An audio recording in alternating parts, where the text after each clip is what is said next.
संतां के कारज आप खलोया, संतां के कारज हर कम करावण आया राम। ਨਾਨਕ ਸਤਿਗੁਰ ਸਿੱਖ ਕੋ ਜੀ ਨਾਲ ਸਮਾਰੇ। ਪਰਮਾਤਮਾ ਆਪਣੇ ਪਿਆਰਿਆਂ ਨਾਲ ਅਥਾਹ ਪਿਆਰ ਰੱਖਦਾ ਹੈ। ਉਸ ਦਾ ਨਾਮ ਸਿਮਰਨ ਵਾਲੇ ਹੀ ਉਸ ਨੂੰ ਪਿਆਰੇ ਹਨ। ਪ੍ਰਭੂ ਦੀ ਕਰਨੀ ਵਿੱਚ ਵਿਸ਼ਵਾਸ ਰੱਖਣ ਵਾਲਿਆਂ ਨਾਲ ਪਰਮੇਸ਼ਰ ਆਪ ਵਿਚਰਦਾ ਹੈ, ਉਹਨਾਂ ਦੇ ਅੰਗ ਸੰਗ ਸਹਾਈ ਹੁੰਦਾ ਹੈ, ਉਹਨਾਂ ਨਾਲ ਪਿਆਰ ਦੀ ਪੀਂਘ ਪਾਉਂਦਾ ਹੈ। ਜਿਸ ਤਰ੍ਹਾਂ ਮਾਂ ਬੱਚੇ ਦੇ ਮੋਹ ਮਮਤਾ ਵਿੱਚ ਆ ਕੇ ਉਸ ਨੂੰ ਇੱਕ ਘੜੀ ਵੀ ਪਾਸੇ ਨਹੀਂ ਹੋਣ ਦਿੰਦੀ। ਜੇ ਕਿਧਰੇ ਖੇਡਣ ਚਲਾ ਜਾਵੇ, ਝੱਟ ਆਪਣੇ ਆਪ ਬੁਲਾ ਕੇ ਬੁੱਕਲ ਵਿੱਚ ਬਿਠਾ ਕੇ ਪਿਆਰ ਦਿੰਦੀ ਹੈ। ਜੇ ਬਾਹਰ ਜਾਣ ਦੀ ਜਿੱਦ ਵੀ ਕਰਦਾ ਹੈ ਤਾਂ ਵੀ ਰੋਕਦੀ ਨਹੀਂ, ਪਰ ਰੱਖਦੀ ਆਪਣੀ ਨਿਗਾਹ ਹੇਠ ਹੈ। ਫਰਮਾਨ ਹੈ, ਚੰਚਲ ਮਤ ਬਾਰਿਕ ਬਪੁਰੇ ਕੀ, ਸਰਪ ਅਗਨ ਕਰ ਮੈਲੇ। ਬਾਲਕ ਦੀ ਚੰਚਲ ਬੁੱਧੀ ਹੈ, ਉਹ ਜਿਵੇਂ ਵੀ ਦੂਰ ਜਾਂਦਾ ਹੈ ਉਸ ਨੂੰ ਨੇੜੇ ਲੈ ਕੇ ਆਉਂਦੀ ਹੈ। ਇਸੇ ਹੀ ਤਰ੍ਹਾਂ ਮਹਾਂਪੁਰਖ ਦਾ ਸੰਗੀ ਜਿਵੇਂ ਵੀ ਦੂਰ ਜਾਣ ਦੀ ਕੋਸ਼ਿਸ਼ ਕਰਦਾ ਹੈ, ਤਿਵੇਂ ਹੀ ਉਸ ਨੂੰ ਨੇੜੇ ਲਿਆਉਣ ਅਤੇ ਨਾਮ ਜਪਣ ਦੀ ਤਾਕੀਦ ਕਰਦੇ ਹਨ। ਹਾੜੀ ਦੇ ਦਿਨ ਸੀ। ਸੋਹਣ ਸਿੰਘ ਆਪਣੀ ਖੇਤੀਬਾੜੀ ਵਿੱਚ ਰੁੱਝ ਗਿਆ। ਬਾਬਾ ਜੀ ਦੇ ਦਰਸ਼ਨ ਲਈ ਸਮਾਂ ਕੱਢਣਾ ਵੀ ਭੁੱਲ ਗਿਆ। 2 ਮਹੀਨੇ ਦਾ ਸਮਾਂ ਬੀਤ ਗਿਆ। ਕੰਮ ਕਾਜ ਤੋਂ ਵਿਹਲਾ ਹੋ ਕੇ ਸੋਹਣ ਸਿੰਘ ਨੂੰ ਬਾਬਾ ਜੀ ਦੇ ਦਰਸ਼ਨ ਕਰਨ ਦਾ ਖਿਆਲ ਆਇਆ। ਝੱਟ ਟਿੱਲੇ ਵੱਲ ਨੂੰ ਹੋ ਤੁਰਿਆ। ਬਾਬਾ ਜੀ ਪਾਸ ਪਹੁੰਚ ਕੇ ਮੱਥਾ ਟੇਕਿਆ ਤੇ ਬੈਠ ਗਿਆ।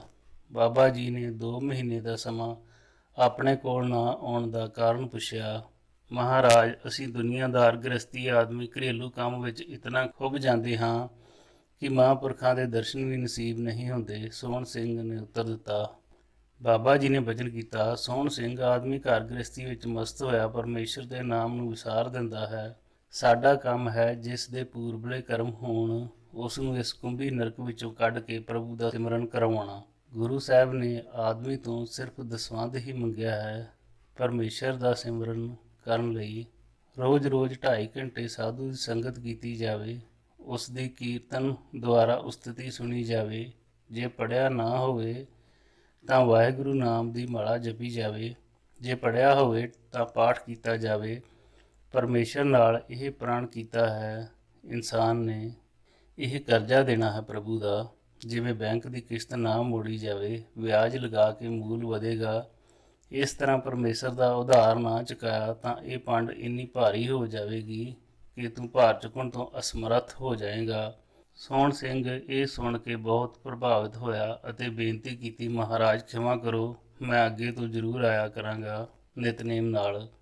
ਬਾਬਾ ਜੀ ਨੇ ਬਚਨ ਕੀਤਾ, ਕੰਮ ਵੇਲੇ ਕੰਮ ਕਰੋ, ਪਰ 24 ਘੰਟੇ ਦੀ ਦਿਨ ਰਾਤ ਵਿੱਚੋਂ ਕੋਈ ਸਮਾਂ ਸਿਰਜਣਹਾਰ ਨੂੰ ਵੀ ਦੇ ਦਿਓ ਤਾਂ ਕਿ ਤੁਹਾਡਾ ਇਸ ਸੰਸਾਰ ਵਿੱਚ ਆਉਣਾ ਸਫਲ ਹੋਵੇ ਅਤੇ ਦਰਗਾਹ ਅੰਦਰ ਉੱਜਲ ਮੁਖੜੇ ਨਾਲ ਪ੍ਰਵੇਸ਼ ਹੋ ਸਕੇ।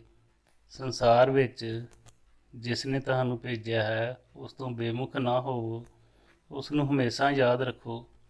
5ਵੇਂ ਪਾਤਸ਼ਾਹ ਦਾ ਫਰਮਾਨ ਹੈ, ਜਿਨ ਤੂੰ ਸਾਜ ਸਵਾਰ ਸਿੰਗਾਰਿਆ, ਗਰਭ ਅਗਨ ਮੇਂ ਜਿਨੇ ਉਬਾਰਿਆ, ਬਾਰ ਵਿਵਸਥਾ ਤੁਝੇ ਪਿਆਰੇ ਦੂਧ, ਭਰ ਜੋਬਨ ਭੋਜਨ ਸੁਖ ਸੂਦ, ਬਿਰਧ ਭਿਆ ਊਪਰ ਸਾਗ ਸੈਨ, ਮੁਖ ਅਪਿਆਓ ਬੈਠ ਕੋ ਦੈਨ, ਇਹ ਨਿਰਗੁਣ ਗੁਣ ਕਛੂ ਨ ਕੀਜੇ, ਬਖਸ਼ ਲੈ ਨਾਨਕ ਤੋ ਸੀਜੇ। ਸੁਖਮਨੀ ਸਾਹਿਬ। 5ਵੇਂ ਪਾਤਸ਼ਾਹ ਨੇ ਇਨਸਾਨ ਨੂੰ ਨਿਰਗੁਣਿਆ, ਬੇਗੁਰਾ, ਗੁਣ ਨਹੀਂ ਜਾਣਦਾ ਕਹਿ ਕੇ ਵੀ ਉਸ ਦੀ ਸਿਫਾਰਸ਼ ਕੀਤੀ ਹੈ। ਪਰਮੇਸ਼ਰ ਇਹ ਭੁੱਲਣਹਾਰ ਹੈ, ਇਸ ਨੂੰ ਬਖਸ਼ ਦਿਓ। ਬਖਸ਼ਿਸ਼ ਤਾਂ ਹੀ ਹੋਵੇਗੀ ਜੇ ਕਿਸੇ ਪ੍ਰਭੂ ਦੇ ਭਗਤ ਦੀ ਸੰਗਤ ਕਰੋਗੇ। ਘੜੀ 2 ਘੜੀ ਵਿਸ਼ੇ ਵਿਕਾਰਾਂ ਦੇ ਚੱਕਰਾਂ ਵਿੱਚੋਂ ਨਿਕਲ ਕੇ ਨਿਰਮਲ ਜਲ ਦੀ ਤਰ੍ਹਾਂ ਮਨ ਇਕਾਗਰ ਕਰਕੇ ਵਾਹਿਗੁਰੂ ਦਾ ਸਿਮਰਨ ਕਰੋਗੇ ਤਾਂ ਹੀ ਦਰਗਾਹ ਵਿੱਚ ਮਾਣ ਇੱਜ਼ਤ ਪਾਓਗੇ। ਫਰਮਾਨ ਹੈ, ਜਾ ਕੀ ਟਹਿਲ ਪਾਵੇ ਦਰਗੇ ਮਾਨ, ਤਿਸੇ ਵਿਸਾਰੇ ਮੁਗਧ ਅਜਾਨ। ਕੋਟ ਅਪਰਾਧ ਸਾਧ ਸੰਗ ਮਿਟੇ, ਸੰਤ ਕਿਰਪਾ ਤੇ ਜਮ ਤੇ ਛੂਟੇ। ਰੱਬੀ ਜੋਤ ਕਲਯੁਗੀ ਜੀਵਾਂ ਦਾ ਉਧਾਰ ਕਰਨ ਲਈ ਮਾਨਸ ਦੇਹੀ ਧਾਰਨ ਕਰਨ ਵਾਲੇ ਮਹਾਂਪੁਰਖ ਬਾਬਾ ਮਹਾਂ ਹਰਨਾਮ ਸਿੰਘ ਜੀ ਟਿੱਲੇ ਦੇ ਉੱਪਰ ਬਿਰਾਜਮਾਨ ਹਨ। ਪਿੰਡ ਦੀਆਂ ਸੰਗਤਾਂ, ਬਾਹਰਲੀਆਂ ਸੰਗਤਾਂ ਜਿਨ੍ਹਾਂ ਦੇ ਸਵੱਲੜੇ ਭਾਗ ਹਨ, ਦਰਸ਼ਨ ਕਰਨ ਅਤੇ ਸੇਵਾ ਦੀ ਭਾਵਨਾ ਮਨ ਵਿੱਚ ਲੈ ਕੇ ਆਉਂਦੇ ਹਨ। ਦੂਰ ਤੋਂ ਆਉਣ ਵਾਲੀ ਸੰਗਤ ਦਾ ਮਨ ਕਿਸੇ ਗੁਪਤ ਰੂਪ ਜਾਂ ਸੁਪਨਿਆਂ ਰਾਹੀਂ ਦਰਸ਼ਨ ਕਰਨ ਲਈ ਪ੍ਰੇਰਦੇ ਹਨ। ਪ੍ਰੇਰਨਾ ਉਸ ਨੂੰ ਹੀ ਹੁੰਦੀ ਹੈ ਜਿਸ ਦਾ ਪ੍ਰਭੂ ਨਾਲ ਨੇੜਲਾ ਸੰਬੰਧ ਹੋਵੇ, ਜਿਸ ਨੇ ਉਸ ਦਾ ਸਿਮਰਨ ਕੀਤਾ ਹੋਵੇ। ਮੰਡੀ ਬਹਾਵਲਪੁਰ ਦੇ ਰਹਿਣ ਵਾਲਾ ਇੱਕ ਪ੍ਰੇਮੀ ਆਪਣੀ ਪਤਨੀ ਨੂੰ ਨਾਲ ਲੈ ਕੇ ਬਾਬਾ ਜੀ ਦੇ ਦਰਸ਼ਨ ਕਰਨ ਲਈ ਘਰ ਵਿੱਚ ਕੁਝ ਬਿਰਤਾਂਤ ਹੋਣ ਦੇ ਬਾਵਜੂਦ ਆਇਆ। ਲੜਕੀ ਦੇ ਪੇਕੇ ਘਰ ਭਾਈ ਬਖਤੌਰ ਸਨ। ਕੱਚੀ ਪੁੱਛੋ ਉਹਨਾਂ ਦੀ ਦੂਰ ਦੁਰੇਡੇ ਤੋਂ ਰਿਸ਼ਤੇਦਾਰੀ ਸੀ। ਬੀਬੀ ਆਪਣੇ ਸਹੁਰੇ ਘਰ ਰਹਿੰਦਿਆਂ ਇੱਕ ਦਿਨ ਸਖਤ ਬਿਮਾਰ ਹੋ ਗਈ ਅਤੇ ਸਰੀਰ ਦੇ ਸਵਾਸ ਵੀ ਖਤਮ ਹੋਏ। ਘਰ ਅੰਦਰ ਅਚਾਨਕ ਹੋਈ ਮੌਤ ਦਾ ਸੰਨਾਟਾ ਸੋਗ ਛਾ ਗਿਆ। ਪਰ ਅਟਲ ਅਣਹੋਣੀ ਨੂੰ ਸੱਤ ਕਰਕੇ ਮੰਨਦੇ ਹੋਏ ਸੱਜਣ ਮਿੱਤਰ ਬੀਬੀ ਨੂੰ ਅੰਤਿਮ ਸੰਸਕਾਰ ਲਈ ਲੈ ਤੁਰੇ। ਅੱਧ ਵਿਚਕਾਰ ਘੜਾ ਭੰਨਣ ਦੇ ਸਮੇਂ ਮ੍ਰਿਤਕ ਸਰੀਰ ਨੂੰ ਧਰਤੀ ਉੱਤੇ ਰੱਖ ਕੇ ਘੜਾ ਭੰਨਿਆ। ਅਚਾਨਕ ਹੀ ਬੀਬੀ ਦਾ ਪੈਰ ਹਰਕਤ ਵਿੱਚ ਆਇਆ। ਇਹ ਦੇਖ ਕੇ ਸਾਰੇ ਅਚਰਜਤਾ ਨਾਲ ਮਿੱਟੀ ਰੂਪੀ ਦੇਹ ਵੱਲ ਆਕਰਸ਼ਿਤ ਹੋ ਗਏ। ਕੁਝ ਸਮੇਂ ਬਾਅਦ ਦੂਜਾ ਪੈਰ ਵੀ ਹਰਕਤ ਵਿੱਚ ਆਇਆ। ਹੌਲੀ ਹੌਲੀ ਬੀਬੀ ਨੇ ਆਵਾਜ਼ ਦੇ ਕੇ ਸੀੜੀ ਦੀਆਂ ਰੱਸੀਆਂ ਕੱਟਣ ਲਈ ਕਿਹਾ। ਆਖਰ ਆਪ ਚੱਲ ਕੇ ਘਰ ਵਾਪਸ ਆ ਗਈ। ਘਰ ਵਿੱਚ ਸੋਗ ਖੁਸ਼ੀ ਵਿੱਚ ਬਦਲ ਗਿਆ।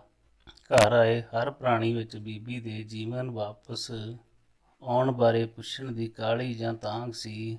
ਜਦੋਂ ਬੀਬੀ ਨੂੰ ਪੁੱਛਿਆ ਗਿਆ ਤਾਂ ਜਵਾਬ ਵਿੱਚ ਉਸਨੇ ਕਿਹਾ, ਜਦੋਂ ਜਮ ਮੇਰੀ ਰੂਹ ਨੂੰ ਲਿਜਾ ਰਹੇ ਸਨ, ਰਸਤੇ ਵਿੱਚ ਮਹਾਂਪੁਰਖ ਮਿਲ ਗਏ। ਉਹਨਾਂ ਨੇ ਮੇਰੀ ਰੂਹ ਦੀ ਖਲਾਸੀ ਜਮਾਂ ਤੋਂ ਕਰਵਾਈ। ਮਹਾਂਪੁਰਖਾਂ ਨੇ ਆਪਣਾ ਡੇਰਾ ਵੀ ਦੱਸਿਆ ਕਿ ਅਸੀਂ ਪੱਕੀ ਪੁੱਛੋ ਰੂਮੀ ਵਾਲੇ ਦੇ ਨਾਮ 'ਤੇ ਬਿਰਾਜਦੇ ਹਾਂ। ਬੁੱਤ ਤੋਂ ਅਲੱਗ ਹੋਈ ਰੂਹ ਨੂੰ ਮਿਲਾਉਣ ਵਾਲੇ ਮਹਾਤਮਾ ਪ੍ਰਤੀ ਸ਼ਰਧਾ ਭਾਵਨਾ ਨੇ ਮਨ ਵਿੱਚ ਆਪਣਾ ਵਿਲੱਖਣ ਹੀ ਵਜੂਦ ਕਾਇਮ ਕਰ ਲਿਆ। ਹਰ ਵੇਲੇ ਮਨ ਉਹਨਾਂ ਬਖਸ਼ਣਹਾਰ ਮਹਾਂਪੁਰਖਾਂ ਦੀ ਯਾਦ ਵਿੱਚ ਵਿਆਕੁਲ ਰਹੇ ਅਤੇ ਦਰਸ਼ਨਾਂ ਲਈ ਉਤਾਵਲਾ ਹੋਇਆ ਰਹੇ। ਸੁਭਾਗਾਂ ਵਾਲਾ ਦਿਨ ਵੀ ਆ ਗਿਆ ਜਿਸ ਸਮੇਂ ਪਤੀ ਪਤਨੀ ਦੀ ਤਿਆਰੀ ਬਾਬਾ ਜੀ ਦੇ ਅਸਥਾਨ ਦੇ ਦਰਸ਼ਨਾਂ ਲਈ ਹੋ ਗਈ। ਅਣਜਾਣੇ ਰਸਤੇ ਤੋਂ ਸੂਹ ਲੈਂਦੇ ਬਾਬਾ ਜੀ ਦੇ ਅਸਥਾਨ ਟਿੱਲਾ ਸਾਹਿਬ ਨੇੜੇ ਪਹੁੰਚ ਗਏ। ਪਹਿਰੇਦਾਰ ਪਾਸ ਬੇਨਤੀ ਕੀਤੀ ਕਿ ਬਾਬਾ ਜੀ ਦੇ ਦਰਸ਼ਨ ਕਰਨੇ ਹਨ। ਕੋਈ ਜਵਾਬ ਆਉਣ ਦੀ ਉਡੀਕ ਵਿੱਚ ਹੀ ਦਿਨ ਡੁੱਬਣ ਦੇ ਨੇੜੇ ਹੋ ਗਿਆ। ਦੋਨਾਂ ਨੇ ਕੱਚੀ ਪੁੱਛੋ ਰਿਸ਼ਤੇਦਾਰੀ ਵਿੱਚ ਚਲੇ ਜਾਣ ਬਾਰੇ ਵਿਚਾਰ ਕਰ ਲਈ ਕਿ ਕੱਲ੍ਹ ਆ ਕੇ ਦਰਸ਼ਨ ਕਰ ਲਵਾਂਗੇ। ਦਰਸ਼ਨ ਨਾ ਹੋਣ ਕਰਕੇ ਮਨ ਵਿੱਚ ਥੋੜ੍ਹੀ ਨਿਰਾਸ਼ਤਾ ਜਿਹੀ ਲੈ ਕੇ ਕੱਚੀ ਪੁੱਛੋ ਵੱਲ ਤੁਰ ਪਏ। ਖੇਤਾਂ ਵਿੱਚ ਦੀ ਹੋ ਗਏ ਤੇ ਰਸਤੇ ਦੀ ਸਮਝ ਨਾ ਪਈ। ਹੁਣ ਦੀ ਤਰ੍ਹਾਂ ਸੜਕਾਂ ਆਦਿ ਨਹੀਂ ਸੀ। ਛੋਟੀਆਂ ਛੋਟੀਆਂ ਪੱਗ ਡੰਡੀਆਂ ਪਿੰਡ ਤੋਂ ਪਿੰਡ ਨੂੰ ਹੁੰਦੀਆਂ ਸਨ। ਨੇੜੇ ਹੀ ਕੰਮ ਕਰ ਰਹੇ ਜ਼ਿਮੀਂਦਾਰਾਂ ਪਾਸੋਂ ਰਸਤੇ ਬਾਰੇ ਪੁੱਛਣ ਲੱਗੇ। ਇਹਨਾਂ ਵਿੱਚ ਬਾਬਾ ਜੀ ਦਾ ਸੇਵਕ ਸੋਹਣ ਸਿੰਘ ਸੀ। ਉਸਨੇ ਇਹਨਾਂ ਨੂੰ ਵਾਪਸ ਪੁੱਛੋ ਹੀ ਮੋੜ ਲਿਆਂਦਾ ਤੇ ਕਿਹਾ ਕਿ ਅਸੀਂ ਤੁਹਾਨੂੰ ਸਵੇਰੇ ਦਰਸ਼ਨ ਕਰਵਾ ਦੇਵਾਂਗੇ। ਰਾਤ ਉਹਨਾਂ ਪ੍ਰੇਮੀਆਂ ਨੇ ਬਾਬਾ ਸੋਹਣ ਸਿੰਘ ਦੇ ਘਰ ਕੱਟੀ। ਸਵੇਰੇ ਇਸ਼ਨਾਨ ਪਾਣੀ ਕਰਕੇ ਬਾਬਾ ਜੀ ਦੇ ਦਰਸ਼ਨਾਂ ਲਈ ਤੁਰਨ ਲੱਗੇ ਤਾਂ ਬਾਬਾ ਸੋਹਣ ਸਿੰਘ ਨੇ ਪੁੱਛਿਆ, ਬੀਬੀ ਤੂੰ ਤਾਂ ਬਾਬਾ ਜੀ ਨੂੰ ਪਛਾਣ ਸਕਦੀ ਹੈ? ਬੀਬੀ ਨੇ ਹਾਂ ਵਿੱਚ ਜਵਾਬ ਦਿੱਤਾ।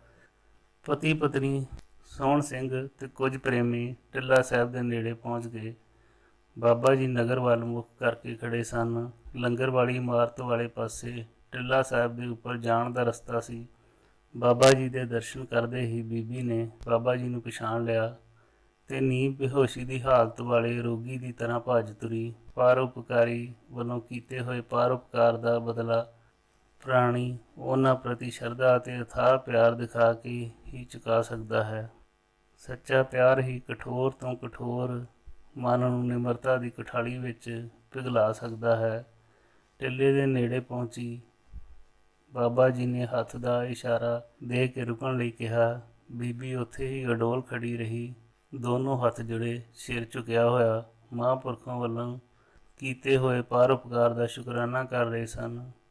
ਕਾਫੀ ਦੇਰ ਸ਼ਾਂਤਮਈ ਮਾਹੌਲ ਰਿਹਾ। ਮਨ ਅੰਦਰ ਫੁਰਨਿਆਂ ਦਾ ਢੇਰ ਵੱਜ ਗਿਆ, ਪਰ ਇਸ ਨੂੰ ਕੌਣ ਜਾਣੇ। ਮਨ ਕੀ ਬਿਰਥਾ ਮਨ ਹੀ ਜਾਣੇ, ਅਵਰ ਨ ਜਾਣੇ ਕੋ ਪੀਰ ਭਰਈਆ।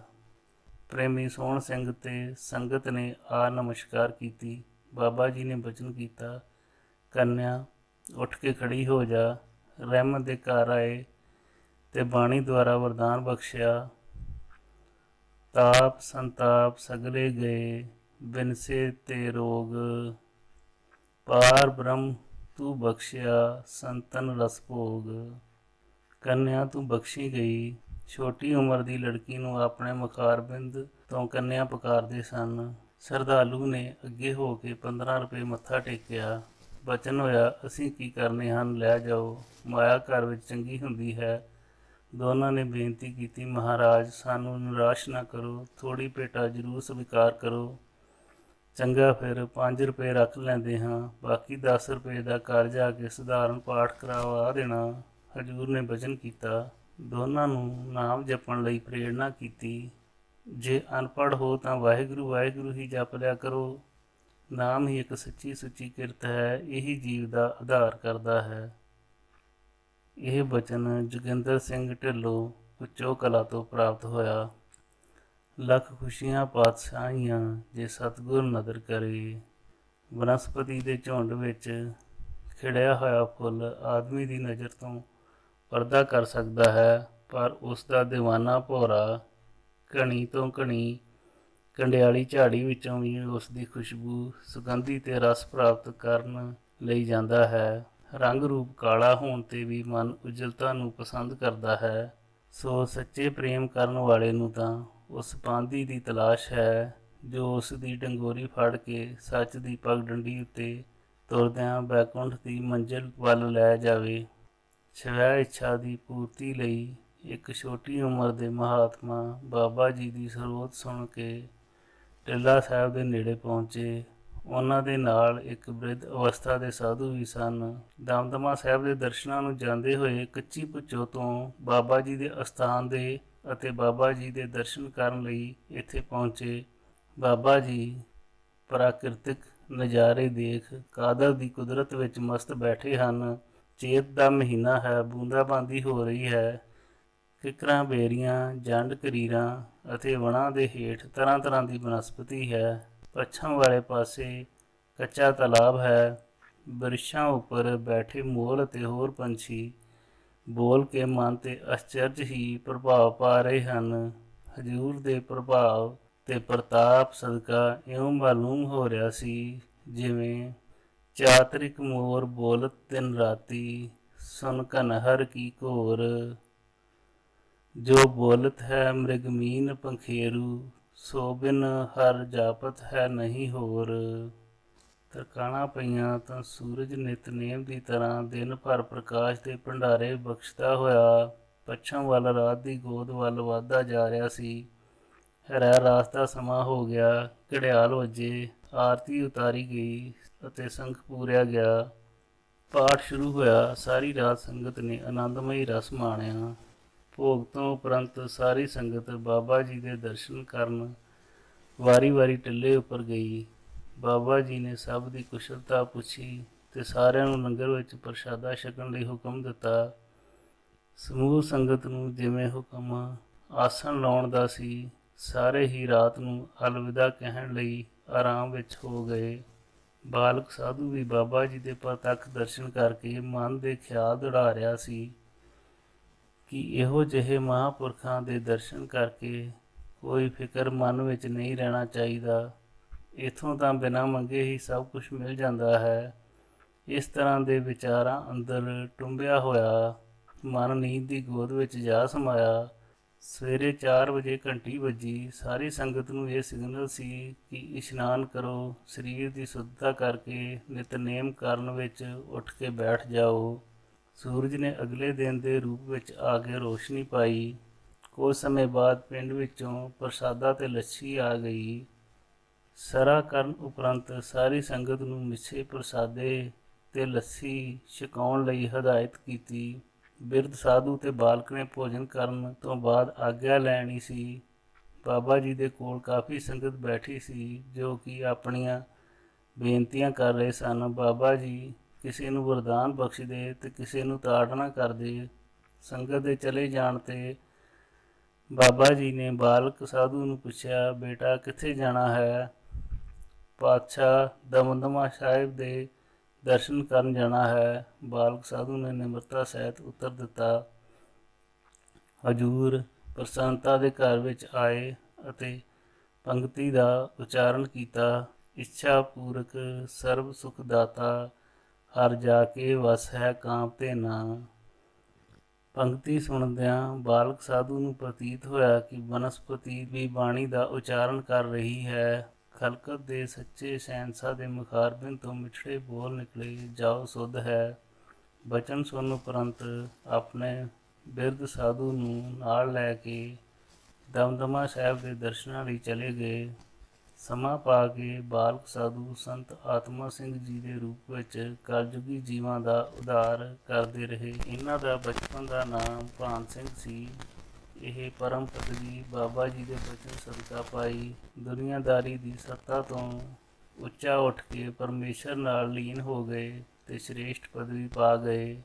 ਧੰਨਵਾਦ ਸਹਿਤ ਆਤਮ ਸਹਾਇਤਾ ਪੰਨਾ 31 ਤੋਂ 33 ਤੱਕ। ਲੇਖਕ ਪੰਡਤ ਹਕੀਕਤ ਸਿੰਘ ਅਰਬਿੰਦ।